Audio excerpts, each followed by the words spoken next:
Good morning, fam. So the other day we had a conversation about racism and politics and how uh, political brainwashing, media propaganda, uh, they all give you a false sense of what racism really is, and it becomes something like what I like to call assumed racism. Uh, and I woke up this morning to an example of that in my news feed, and I like to share it with you guys today. I think this is a very important story, and it's a glaring example. I think the best example I've seen yet of what has really happened to us, how we've been divided, and it draws a clear line between the real world and the world you see on TV. All right, let's get into it.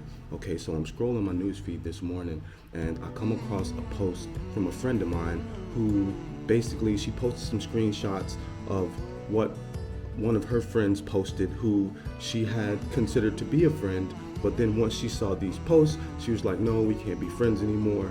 Uh, and I want to share this with you. I'm not going to say any names or anything like that. And first, let me say, uh, she's not a dummy, okay? She is the perfect example of a classic middle American family, Democrat. Of course, she's a nurse. I'm not exactly sure what her husband does, but they've been together for a while. They're married, they got a few kids. They're the average American family, just like you and me, okay? So she says, to think I almost sent my black husband to work with him. Never, sir. We are on opposite sides of this war brewing. So let me just delete you now so we won't have an issue later. Because if vanilla ISIS come from my family, we will have a problem. But BLM is the terrorist group. Okay. Uh, so clearly she feels betrayed by this person that she thought was a friend, and something she saw on their timeline was so disturbing that it really made her feel like she almost made a mistake in uh, associating with these people.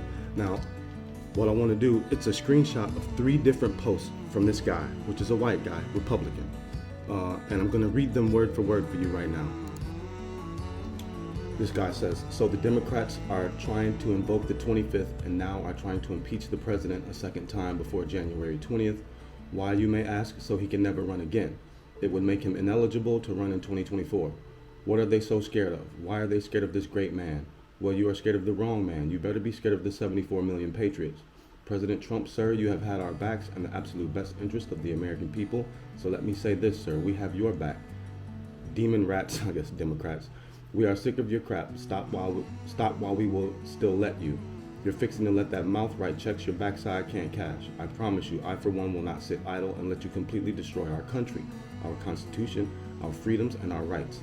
I hope you're picking up what I'm putting down. I may only be one man, but I will die in a pile of brass before I die on my knees. Promise. This is the second post. They left guns at home and still took the Capitol. Y'all Dems better think about that. Just saying. Don't keep pushing. You couldn't handle us unarmed. You sure don't want the alternative. And the truth is, that's where we are at. But that's your call. The line has been drawn. That's post number 2. Okay, the third post is a shared post of something that Joe Biden said about something 10 years ago in Tucson, Arizona. There must have been a mass murder, and he posted this, and this is his response to that, what Joe Biden posted. He said, I guess it's about the Second Amendment, gun rights. He says, fair warning, you will have to pry them from my cold dead hands. Now you can't say I didn't warn you when they are trying to patch all the little holes, the little round holes in you. You will regret the decision to infringe upon my constitutional Second Amendment right. Do whatever you need to do. I'll do the same. Okay. Now these are the 3 posts that disturbed my friend so greatly that she had to unfriend this guy. Now, when I read the 3 posts, I commented a while, and I said, did he say something racist? I don't see it in the post. What did he do? But as I look up at the other comments, right, one of her friends says, make this shareable. She said, done. And another friend says, gross ass humans. She loved the post, the comment, and said, we met him on a cruise. He was so cool and shit. But after seeing the aggressive post he made, I'm like, nope. And her friend responds with, yeah, fuck no. You never know who the fuck people are sometimes, but it's just good that you saw who he was before it got out of hand. She said, girl, yes, I'm so glad my husband was talking about working with him and traveling. Ha, never. Working for him and traveling. Ha, never. Fucking Vanilla Isis.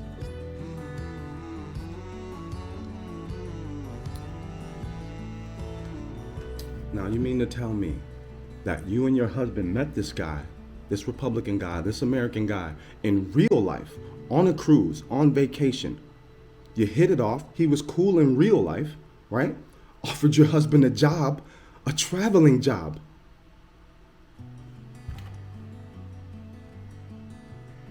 And because you're a Democrat and he's a Republican, because I don't see anything racist or anything mentioning black people or anything of that nature in these 3 posts that you posted saying that this guy was a threat. You hit it off in real life on a cruise. He offered your husband traveling work, which usually pays well and is pretty rare. You have never met Joe Biden. You have never met Kamala Harris. You met this man. But you allowed the media propaganda and the division that these politicians cause to what I feel like is a missed opportunity. I will find all these same exact sentiments on many of my friends' pages. My boss, the owner of the shop I work for, the man who changed my life, gave me a chance, feels exactly the same way, and he's not a racist.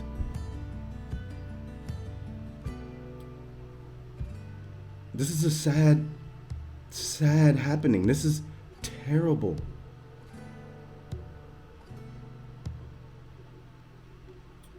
I can't tell you, when I look at this post, I see my boss. He feels exactly the same way, but he's not a racist. He owns the black shop in town, been open 29 years, working with the black community.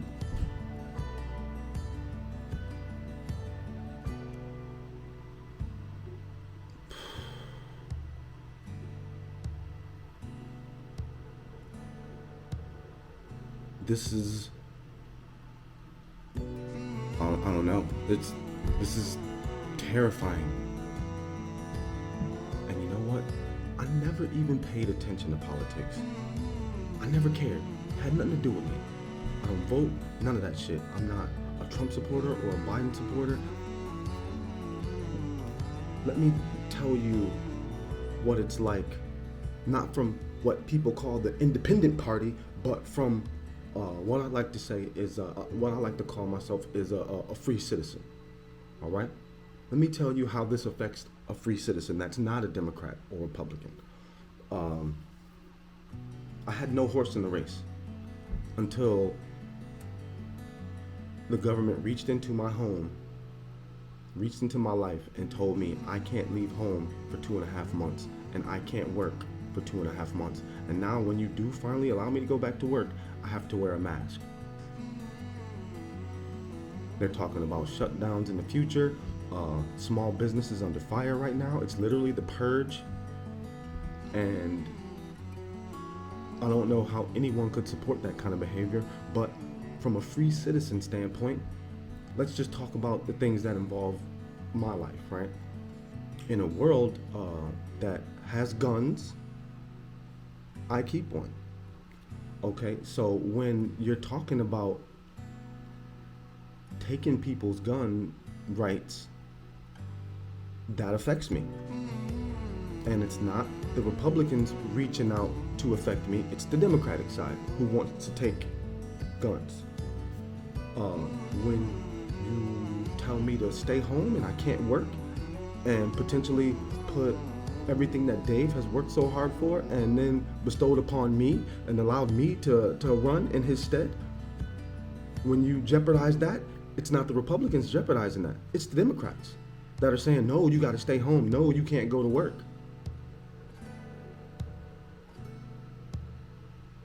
What the fuck that got to do with me? I don't want you thinking for me. And that's what it seems the Democrats are doing.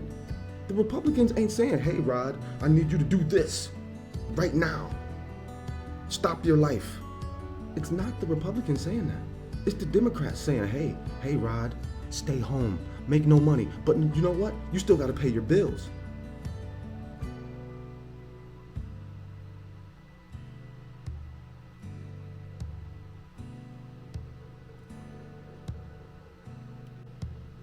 And see, the thing about being on the sideline as well, because none of them are, in my opinion, are worthy of my allegiance. That's your choice if you choose Democrat or Republican. But the unique perspective it gives me is that I don't have any enemies.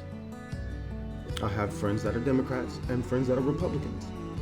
I'm not cancel culturing people because of their political views. I'm actually listening to them. See, the problem with Democrats is that when a Republican speaks, they don't listen. They only listen to the other Democrats to translate what they feel like the Republican said, and vice versa.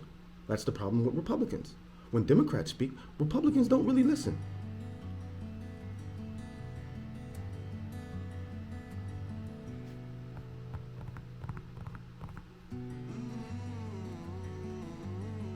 Well, you know what? Actually, I take that back. Republicans do listen to Democrats. That's why they're worried.